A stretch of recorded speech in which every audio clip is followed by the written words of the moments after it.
এরপরে নবী সাল্লাল্লাহু আলাইহি ওয়াসাল্লাম তায়েফের একটা আঙ্গুর বাগানে প্রবেশ করেন। এত ক্ষতবিক্ষত অবস্থায়, আর পাথরের ঢিলকে আপনারা এত তুচ্ছ মনে করেন না, কিন্তু এটা কিন্তু এত তুচ্ছ বিষয় না, কিন্তু এটা যন্ত্রণাদায়ক বিষয়। আর তার মধ্যে বললাম তার আপন মানুষ, কাছের মানুষ। আঙ্গুর বাগানে যাওয়ার পরে ওখানে আদ্দাস রাদিয়াল্লাহু আনহু, আদ্দাস নামে একজন বাগানের দেখভালকারী ছিল। এই বাগান ছিল আবার ওতবা এবং সাইবার,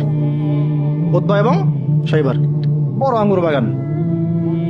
এখানে ঘটনা ঘটে গেল, নবী সাল্লাল্লাহু আলাইহি ওয়াসাল্লাম বসে আছেন, জুতা খোলার চেষ্টা করছেন, এবং আদ্দাস তিনি এসে একটু খেজুর দিচ্ছেন। মায়া লাগছে তার, আর এই লোকটাকে এইভাবে মারলো, মানুষটাকে এইভাবে মারলো। কিছুই চাচ্ছে না, কিছুই বলে নাই, খালি বলছে এক আল্লাহর ইবাদত করো, আর কিছু চাইছে নাকি? তো এক আল্লাহর ইবাদত করো বললো, বাস তাই বাস এইভাবে মারলো। আর মানবে না তা মারলো কেন? ও বেচারার কাছে খারাপ লাগছে, দাওয়াত কবুল করবে না তো মারলো কেন? লাঞ্ছিত করার কি দরকার ছিল? কবুল না করলে চলে যাবে, বা কবুল না করলে তারা ফিরাই দিবে, মারার কি দরকার আছে? তার মায়া লাগছে খুব। সে এসে কিছু খেজুর দিছে খাইতে, পানি দিছে খাইতে। ওই অবস্থায় নবী সাল্লাল্লাহু আলাইহি ওয়াসাল্লাম পানির গ্লাস নিয়ে, খেজুর নিয়ে বিসমিল্লাহির রহমানির রহিম, বিসমিল্লাহ বলছেন। বিসমিল্লাহ শুনে সে আদ্দাস, তার খুব ভালো লাগছে যে এই শব্দটা আপনি কোথা থেকে পেলেন। নবীজি তাকে জিজ্ঞাসা করছেন, তোমার নাম কি? আদ্দাস। কোথায় থাকো? আমি নিনওয়ার নামক একটা জায়গা থেকে আসছি।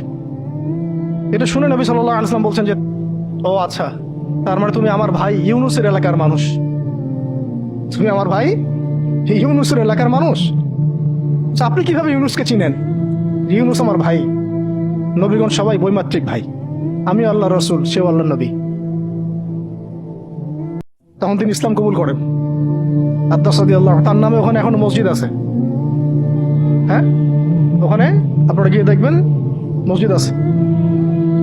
এই জায়গায় যায়েদ বিন হারেসা রাদিয়াল্লাহু আনহুর ভূমিকাটা দেখেন। এবার নবী সাল্লাল্লাহু আলাইহি ওয়াসাল্লাম ওই জায়গায় বসে দোয়া করতেছেন। এটা শেষ অংশ, দোয়া করতেছেন। এই দোয়ার লফজ যদি আরবি বুঝতে পারতেন, তাহলে মানে আমার এতগুলো কথা বলা সার্থক হতো। মানে আমি যদি মানুষকে এই দোয়ার শব্দগুলোর অর্থ বুঝাইতে পারতাম, ওই ক্ষমতা যদি আমার থাকতো, আমার মনে হয় না এই ক্ষমতা কোনো ওলামায়ে কেরামের আছে। আমার মনে হয় না এই ক্ষমতা কোনো ওলামায়ে কেরামের আছে যে এই দোয়ার শব্দগুলো আওয়ামকে বুঝাই দিবে, এক্স্যাক্টলি সেই ফিলিংস এবং ইমোশন বুঝাবে, এমন ক্ষমতা আমাদের কাউকে দেওয়া হয় নাই। শুধু এই অনুভূতিগুলো বোঝার জন্য হলেও আরবি শেখা দরকার আপনাদের, আমাদের সবারই।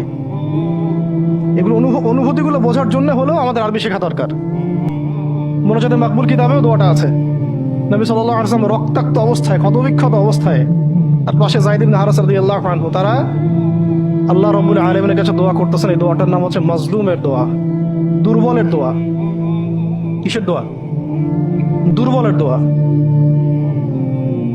দোয়ার শব্দগুলো এমন ছিল, আল্লাহুম্মা ইন্নাকা তাসমাউ কালামি, আল্লাহুম্মা ইন্নাকা তাসমাউ কালামি।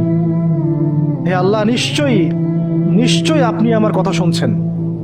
আমাদের নবীজি বলছেন, আল্লাহুম্মা ইন্নাকা তাসমাউ কালামি, আল্লাহ আপনি নিশ্চয়ই আমার কথা শুনছেন। ওয়া তারা মাকানি, এবং আমার যে মাকান, আমার অবস্থা আপনি দেখছেন। ওয়া তা'লামু সিররি ওয়া আলানিয়াতি, আল্লাহ আপনি আমার বাহিরের অবস্থাও জানেন, ভিতরের অবস্থাও জানেন। আমার বাহিরের হালত আপনি জানেন, ভিতরের হালত আপনি জানেন, প্রকাশ্য অবস্থা আপনি জানেন, গোপন অবস্থা আপনি জানেন। তা'লামু সিররি ওয়া আলানিয়াতি লা ইয়াখফা আলাইকা শাইউম মিন আমরি, আমার কোনো কাজই আপনার কাছে গোপন না। আসলে আমার কি হালত, কি অবস্থা, আমার উপর দিয়ে কি গেছে, কি গেল, কি প্রকাশ্য, কি গোপন, কি সত্য, কি মিথ্যা, আল্লাহ আপনি সব জানেন।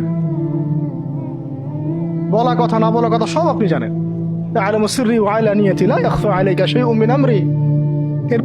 এরপরে নবীজি বলছেন, ওয়া আনাল বাইসুল ফাকিরুল মুস্তাগীসুল মুস্তাজির আল ওয়াজিলুল মুশফিকুল মুকির আল মু'তারিফু বিযানবি। এক একটা শব্দ কিভাবে বুঝাবো আপনাদেরকে, আমার কাছে ভাষা নাই।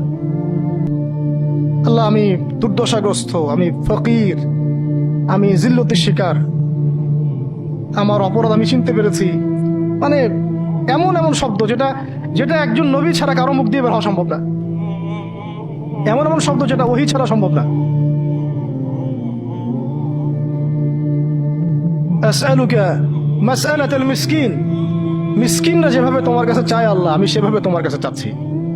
ওয়া আবতাহিলু ইলাইকা ইবতিহালাল মুযনিবিদ যালিল, একজন মানুষকে যখন অপদস্থ লাঞ্ছিত করা হচ্ছে, সেই মানুষ যেভাবে আপনার কাছে চায়, আমি সেইভাবে আপনার কাছে চাচ্ছি।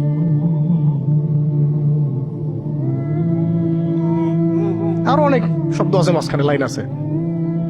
একটা জায়গায় আছে অনেক বড় দোয়া, আল্লাহুম্মা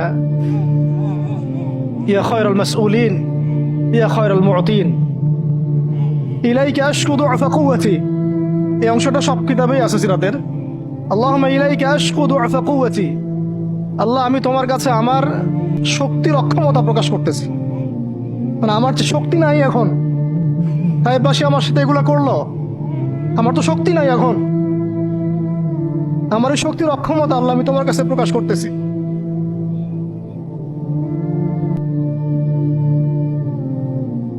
ইলাইকা আশকু দুআফা কুওয়াতি, আমার শক্তির যে কুওয়াতের অক্ষমতা, দুর্বলতা আমি তোমার কাছে প্রকাশ করতেছি। ওয়া কিল্লাতা হিলাতি, ওয়া কিল্লাতা হিলাতি, এই যে সহনশীলতা, এই সহনের যে ক্ষমতার যে ঘাটতি, এগুলো আমি তোমার কাছে পেশ করতেছি।